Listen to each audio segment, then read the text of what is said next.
If you're a parent, if you're a grandparent, and you just had a grandchild, open an account for them and start depositing $10 every month, $5 every month. Doesn't matter. It accumulates, without even you understanding. But for the kid himself, probably around first grade, when they start using apps by themselves, when they start watching videos like on YouTube and stuff like that by themselves, they can easily use that. It's the same thing.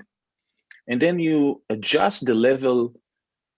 Obviously, again, a first grader and somebody in ninth grade won't use it the same way, but it doesn't matter. The very basic, the understanding of what savings means and putting a few dollars every month into savings and then watching as this number goes up, not only because you put more, but because there is a little bit of interest. And then understanding that interest means that if you save, you get a little bit more.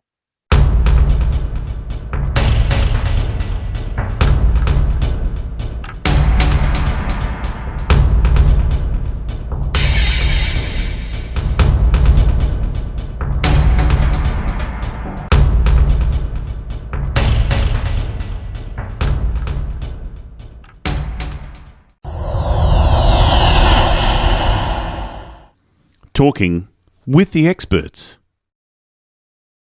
Hello and welcome to Talking with the Experts. My name's Rose Davidson from rosedavidson.com, and Talking with the Experts is about all things business by business owners for business owners, and you can find it on all good podcasting streaming platforms and on YouTube.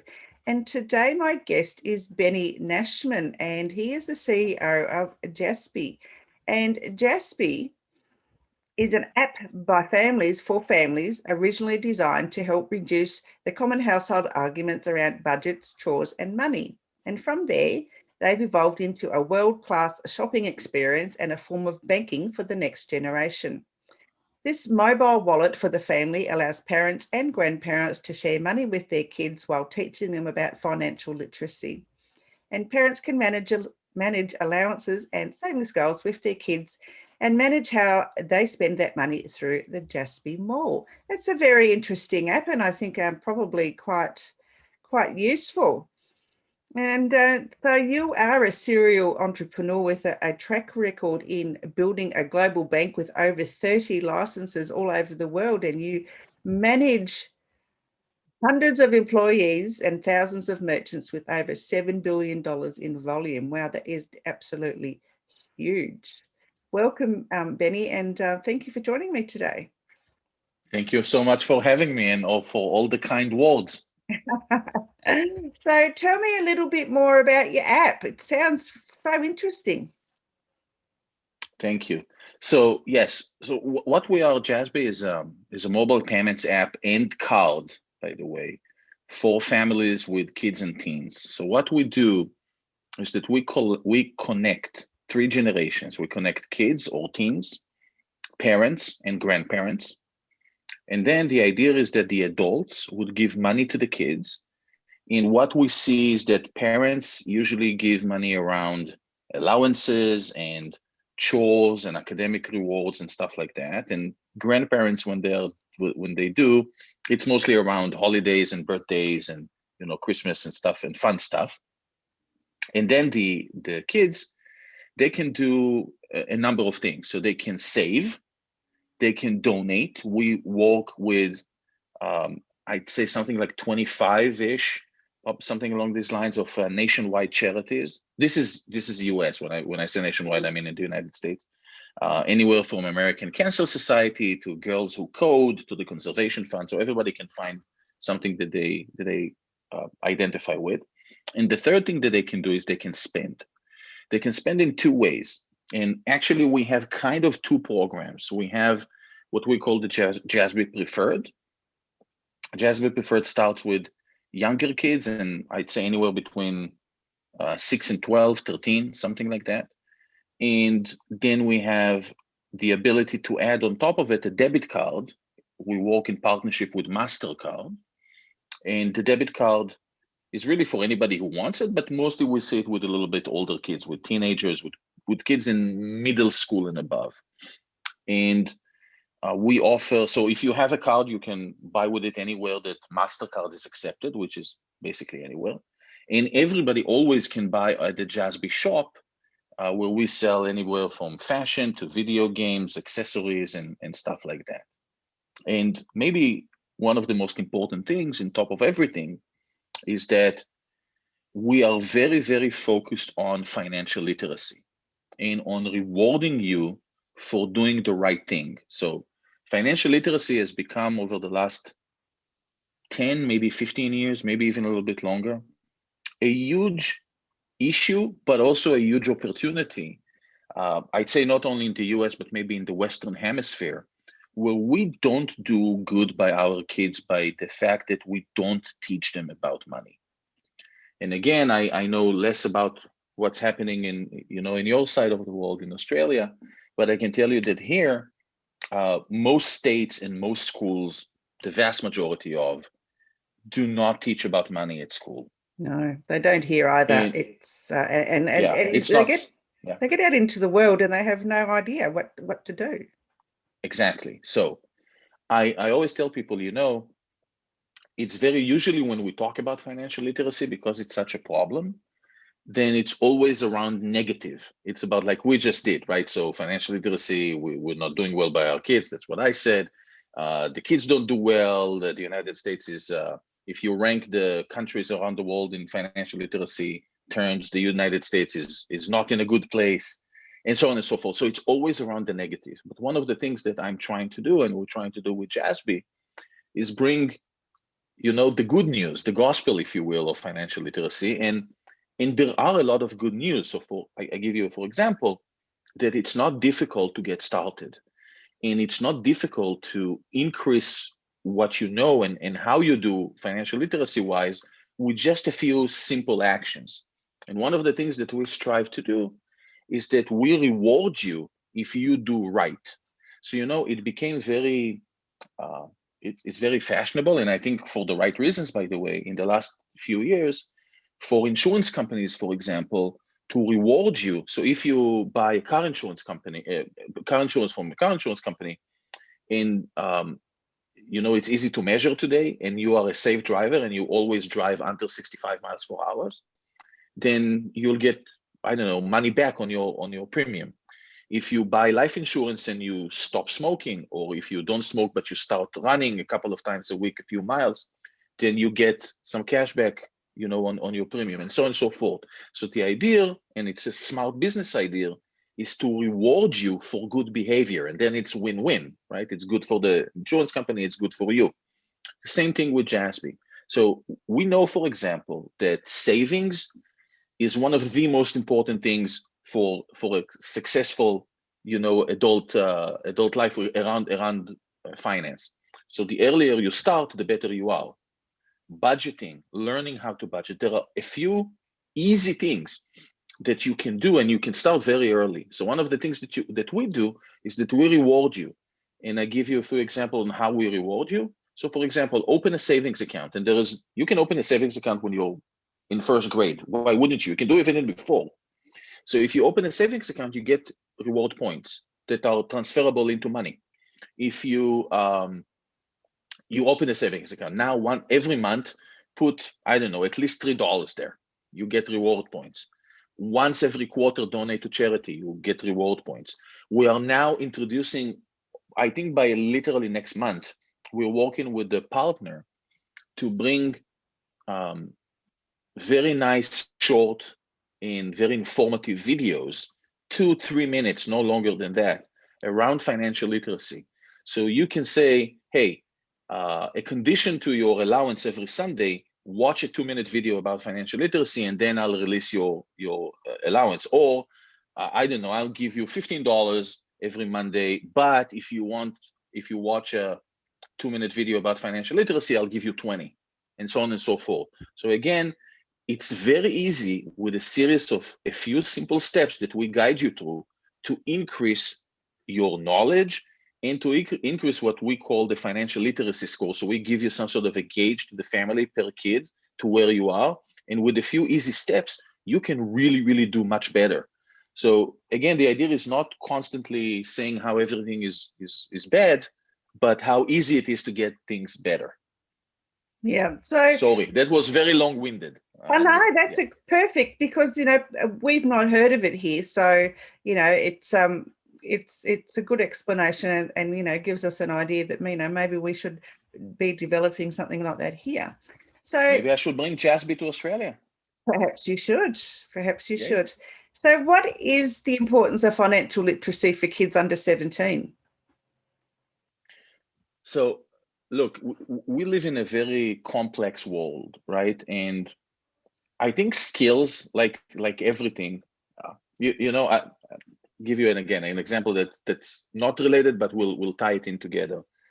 Um, I for the first time in my life when I held a golf club, I was 40, like literally in my 40th birthday. I have two boys, so my older one started playing probably when he was 5 or 6, kindergarten, something like that.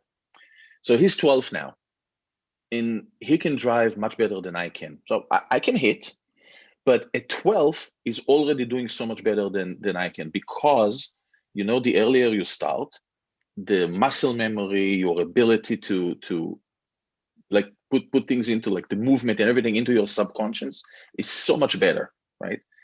Financial literacy is no different. It's no different than learning golf. It's no different than learning a martial art. When you're starting practicing karate, every movement in the kata is something that you need to think about, and it's something that you need to concentrate, and you're very awkward and you're not doing it right. The more you do it, the more it becomes, you don't even think about it. It's subconscious, right? You just do it. It's the same with every skill that you learn. The earlier you start, the more natural it becomes, the more part of you it becomes.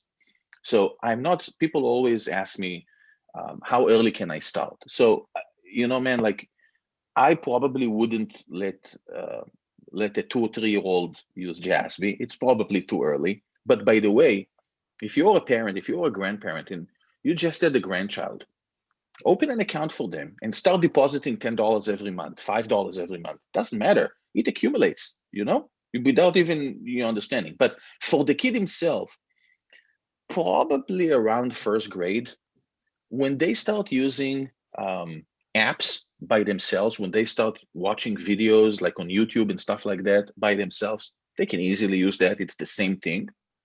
And then you adjust the level. Obviously, again, a first grader and somebody in ninth grade won't use it the same way, but it doesn't matter. The very basic, the understanding of what savings means, and putting a few dollars every month into savings, and then watching as this number goes up, not only because you put more, but because there is a little bit of interest, and then understanding that interest means that if you save, you get a little bit more. All of this is wonderful, and sometimes that's all you need. And the earlier you do it, the more natural it becomes. And, the more sophisticated and successful probably your child will be. And the data shows, by the way, and this is not, it shows it, and it shows for a long while across a long number of countries, that kids who are exposed to money, kids that have some sort of a budgeting experience, and budgeting doesn't need to be complicated. It can mean that you give them $10 a week and they need to figure out how to buy what they want with this. Again, it doesn't need to be uber complicated. Kids who are introduced to the concept of savings early, they grow up to be more successful adults. Yeah, that makes a lot of sense, actually. I tried to teach my kids how to use money, and they're quite good at it. They've saved. My son's saving to buy a house, and my daughter is, well, they're all trying to save to buy a house. So, it's because of the early, use your pocket money for what you want. And if you want something, you need to save for it, because, I just didn't buy stuff willy-nilly for them. They had to earn it. So, yeah. It's also very empowering. Yes. I tell people, regardless of the age, again, it's true for teenagers, it's true for younger kids. Once they get their own money and their own responsibility, and everybody's going to make mistakes at the beginning, and it's okay to make mistakes, but it takes away that, hey, Dad, can you buy this for me? And I need this one and this thing. And, it's an empowering answer. I'm saying this seriously, not to sound cynical. Again, I have boys, so I always think about, boys. But, it's not my decision, it's yours. You get money, you get a budget, Now you think you need this, go ahead and buy it. You want to save for something bigger. Don't. It's not, it's not the tantrum that I need this, I want this. It's your decision. It's your responsibility. It's an empowering message. It is, absolutely. Yeah, I agree. So how do you prepare a child to handle money when they leave home? Because as we discussed earlier, most children, teenagers aren't prepared to leave home, and they don't have any clue on how to budget or how to spend their money. So again, let's assume that you start early and you build some sort of a familiarity around money. Around 12, 13, again, probably around middle school, it's a good time to start really going a little bit deeper. And what I mean, again, nothing super complicated. So I think when you're younger, probably give allowance on a weekly basis. And the reason is it's normally a little bit smaller amount. Obviously, a 6 or 8-year-old gets less than a 13-year-old. And also because it's a weekly, then the mistakes that they're going to make, and they are going to make mistakes at the beginning, they are short-lived. So if you give money every Sunday, they made a mistake this week, it doesn't matter. By next Sunday, it all resets and we start from scratch, and it doesn't matter the mistake that you done last week. As they grow a little bit older, I tell people start going to bi-weekly and even monthly.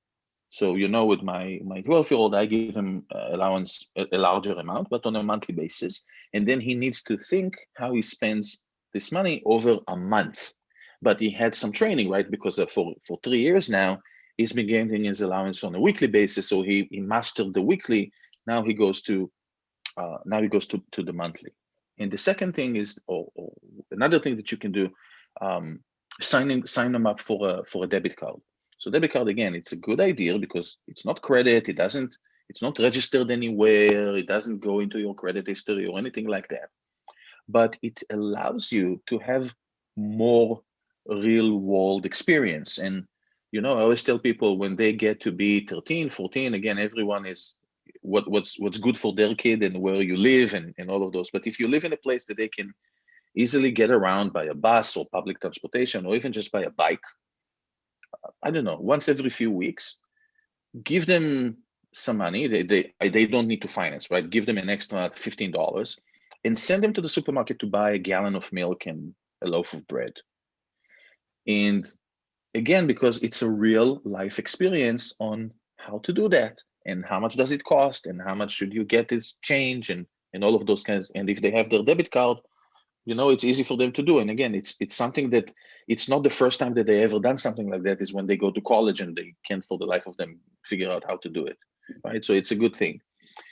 Start a savings account and put a goal that every week or every month or whatever period of time works for you, put some money into the savings account.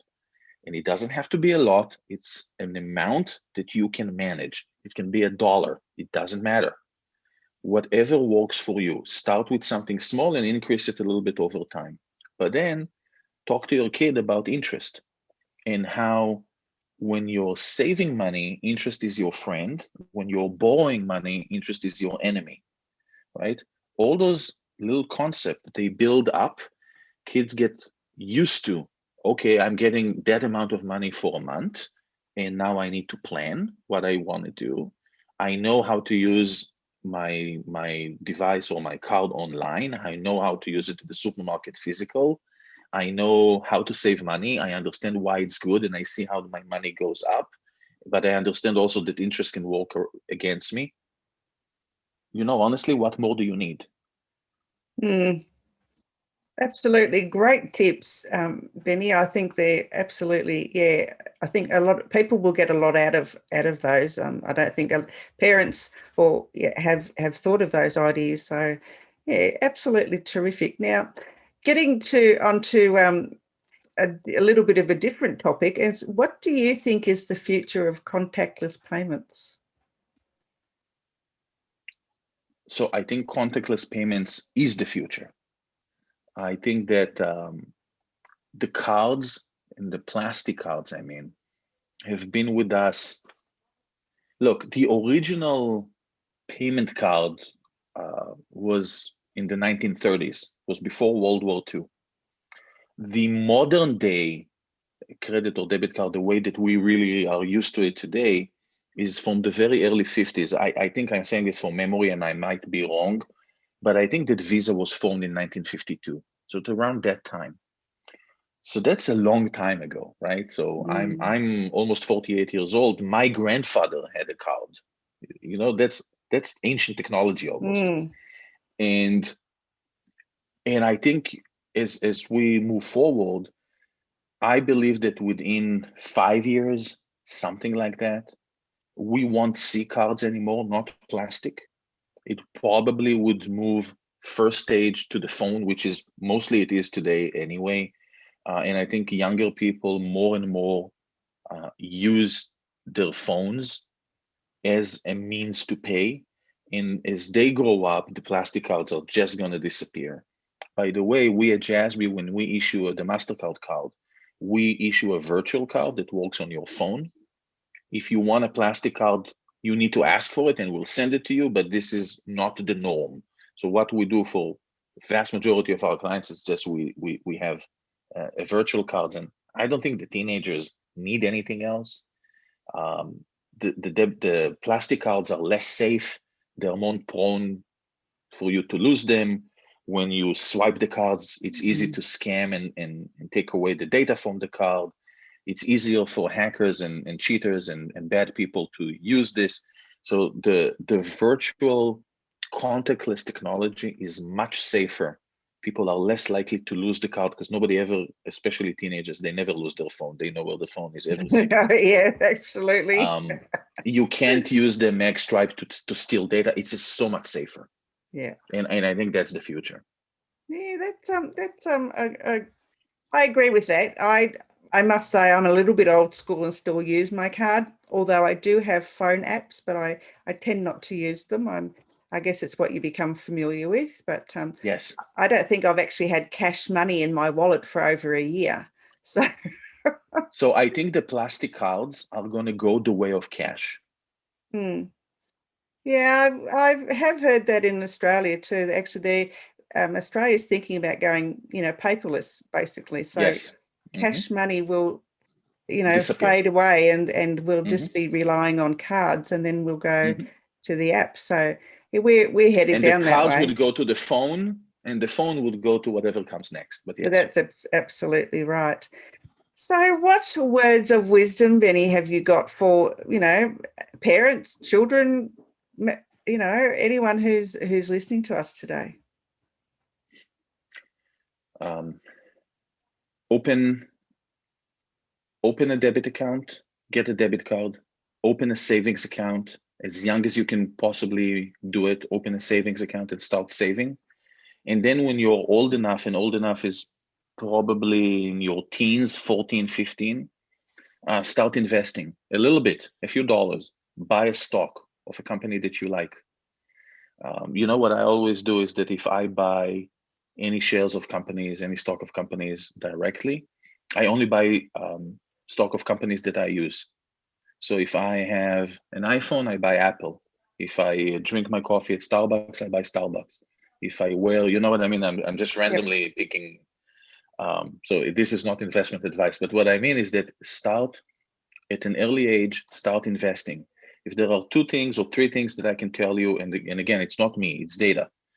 If you save, if you invest, and if you budget, those are the 3 things that anybody can do. And again, you don't have to be Warren Buffett. You can do it $5 a week. If you do this in early age, you're going to be successful as an adult. It's not 100%. There's no absolute guarantee. Of course, there are other things, but those 3 things, and especially, by the way, saving and investing, that's the difference between the life. It could be the difference between a life in poverty or close to it to a more well-off. It's saving and investing. It's those 2 things. Start it when you're young. Start it small. It builds up. Yeah, I wish I had been told that when I was a lot younger. I'd probably be a lot better off, but never mind. I have what I have. Anyway, where can people find you, Benny? And where can they, obviously in Australia, they can't get their hands on this app. So I do encourage you to bring it down here because it sounds very exciting. But So, Yes. Tell me it's where we actually can a find great you. idea. Yeah. So it's a great idea. So our website, just if you kind of want to take a look, is jassby.com, which is jassby.com. And I'm on LinkedIn. My name is Benjamin Nachman. Benjamin is Benjamin, and Nachman is Nachman. And I'm always happy to, be friends. Perfect. Yeah, I will. Yeah, I think bring it down here. I think kids would be heaps better because they're actually talking about getting rid of school banking here. The Commonwealth Bank here in Australia has been school banking since, I don't know, the 30s or 40s or whatever. And they're actually talking about getting rid of it because it doesn't teach kids the proper way to save money and how to invest. They put money in an envelope once a week and it goes to the bank, and mum and dad can get hold of the money whenever they want, but it doesn't actually teach the child how to use the money at all. So I think what you do would it's good. I think it's great. And I really do appreciate you coming on and spending the time with me today. It's been very Thank you educational. so much. All right, Benny, thank you. And I will talk to you again very soon. Have a great day. Thank you. You too.